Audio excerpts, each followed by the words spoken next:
Hi everyone, it's Mrs. Raff at Mount Tabor Elementary School with another book for you. Today I chose a nonfiction book about the Statue of Liberty. How many of you have been to see the Statue of Liberty and taken the boat ride or maybe even gone up in the Statue of Liberty?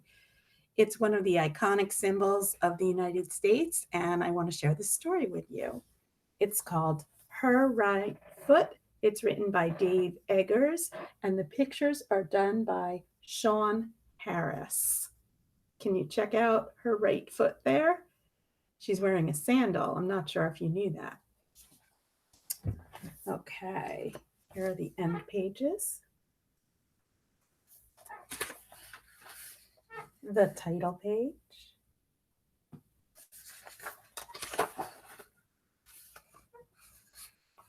Again, the title. You have likely heard of a place called France.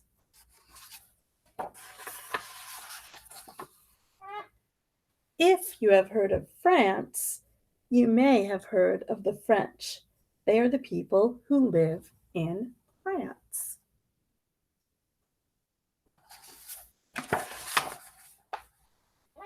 You may have also heard of something called the Statue of Liberty.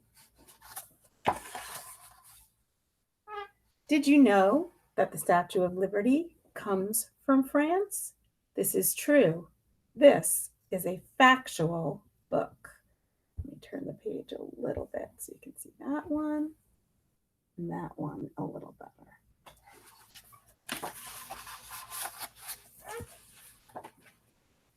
One day, a Frenchman named Edward de la Boulaye had an idea. The idea was to celebrate the 100 years the United States of America had been around by giving them a giant sculpture. So he convinced another Frenchman, a Frenchman with an Italian last name, to design the sculpture. This artist's name was Frédéric Auguste Bartholdi. Bartholdi designed the statue.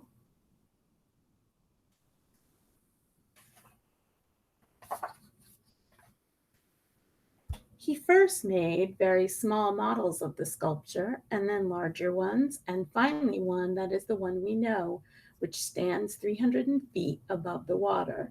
This final full-size version was covered with a thin copper skin. The skin is about as thick as 2 pennies. That is not very thick.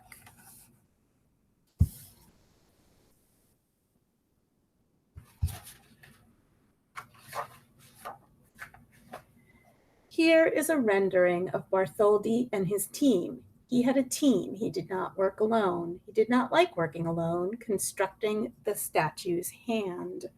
Notice that the hand is bigger than these men.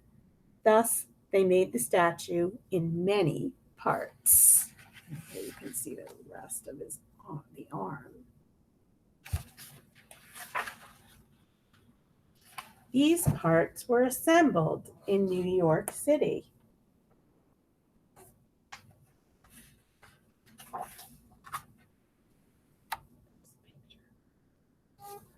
No, wait. First, they were assembled in Paris. Did you know this? Ask your friends and even your teachers if they knew that before the Statue of Liberty was assembled in New York, she was first constructed in Paris. Your friends and teachers will be astounded. They'll be impressed. They might think you are fibbing.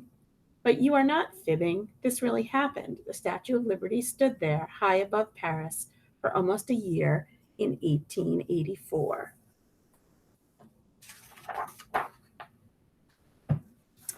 After they assembled the statue in Paris, they took it apart.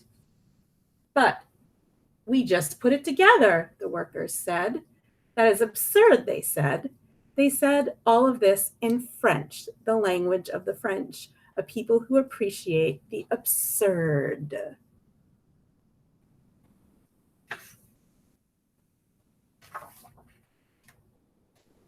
In 1885, after they took it apart, they put the parts in 214 crates and put these crates on a boat. The boat was called the Isere. The boat traveled over the Atlantic Ocean and made its way to a city called New York, which is in a state also called New York. Hundreds of workers, perhaps 214 of them, took the pieces out of the 214 boxes, then began to rivet the pieces together. Assembling the statue took 17 months, and it all happened on what was then called Bedloe's Island.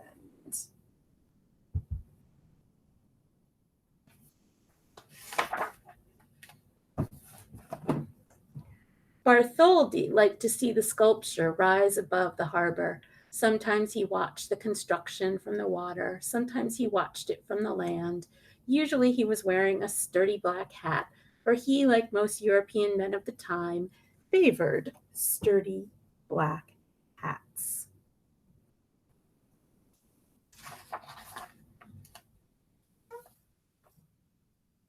You may have noticed by now that the pictures of the Statue of Liberty in this book have her colored brown. You may have thought the illustrator of this book was not so good at his job, because we all know that the Statue of Liberty to be a certain greenish blue. But the statue was made of copper, and copper starts to brown. Then, very slowly, when left outside for long periods of time, copper will eventually oxidize, and when it does, it turns this blue-green color. Oxidation is a chemical process. So, the Statue of Liberty that everyone in New York saw being constructed was actually brown. The Statue of Liberty, in fact, was brown for about 35 years. The statue turned green around 1920 and has been this color ever since. Perhaps you already knew this. And you may have known that the book the statue is carrying, the one in her left hand, features the date, July 4th, 1776, on which the Declaration of Independence was signed. And you may know that the 7 spikes on her crown represent the 7 seas of the earth and the 7 continents and the sun's rays too.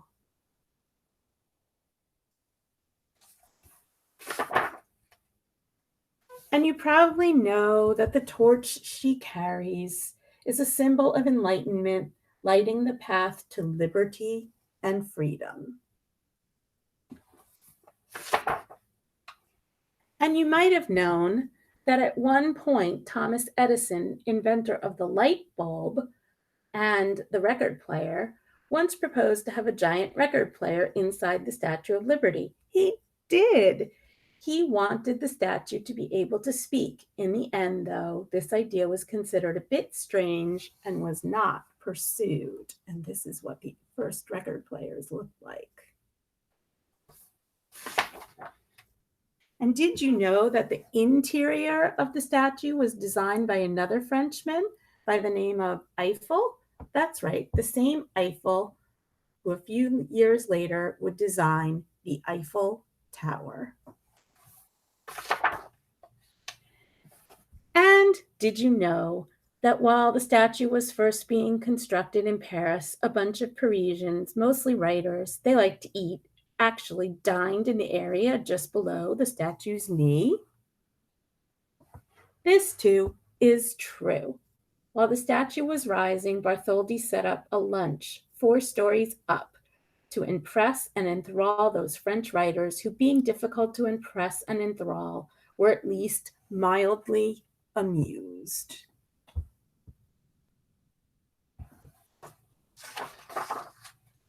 But there is one thing that you might not know, and this is the central point of this book, a point the author apologizes for taking so long to get to. The point is that even if you have seen a picture of the Statue of Liberty, or many pictures of the Statue of Liberty, or even hundreds of pictures of the Statue of Liberty, you probably have not seen pictures of her feet. And even if you have seen pictures of her feet, you probably have not seen pictures of the back of her feet, in particular, her right foot. What do you notice when you see this picture?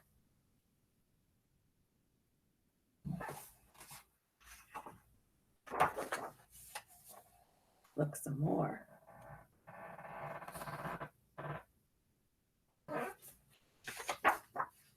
That's right. She's going somewhere. She is on the move.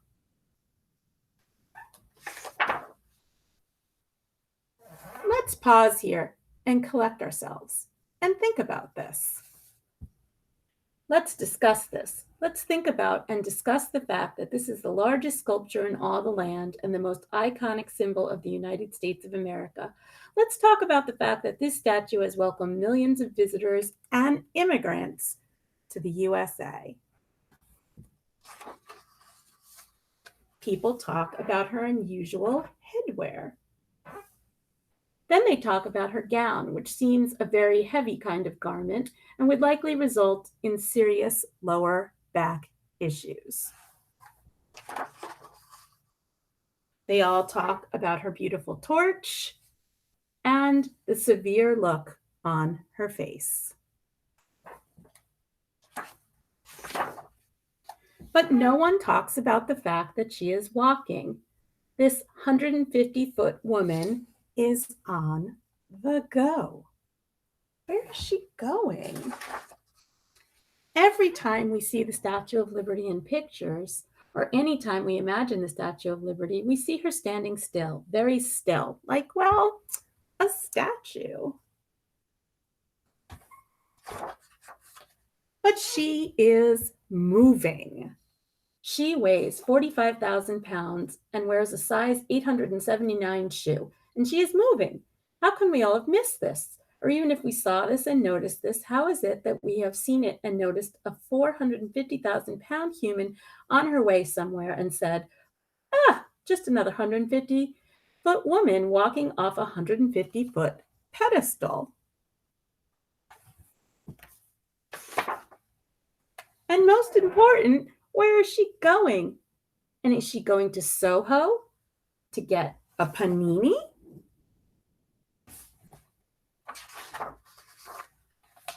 Is she going to the Village to look for vintage Nico records?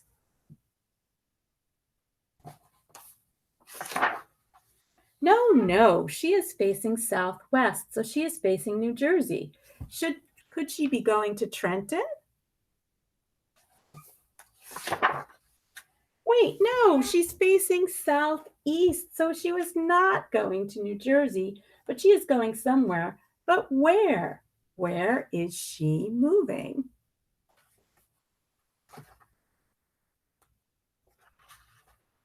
There are certain things we know. We know that around her feet are chains. They are broken chains, implying that she has freed herself from bondage.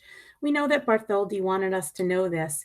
He wanted us to see the chains. People have talked about the chains.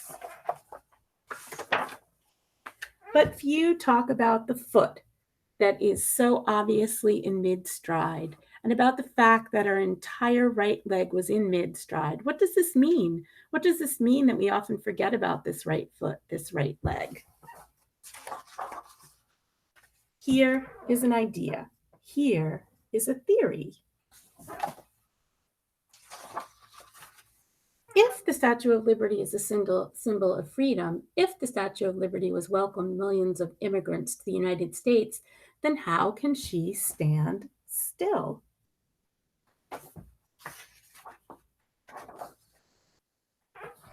Liberty and freedom from oppression are not things you get or grant by standing around like some kind of statue. No, these are things that require action, courage, and unwillingness to rest.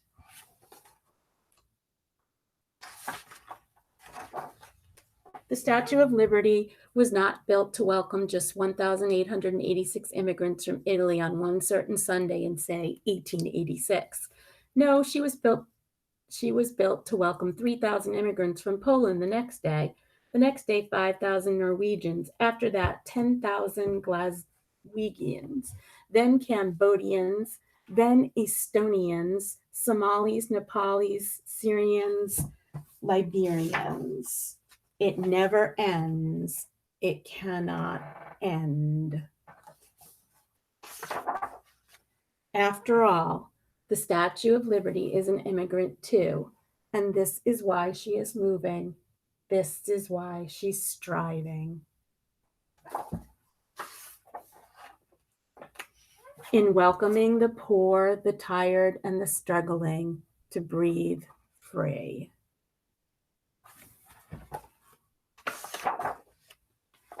She is not content to wait.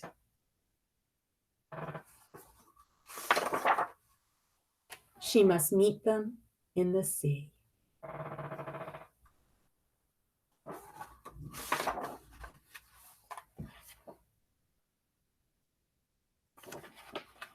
What do you think about that? What is the author trying to tell us?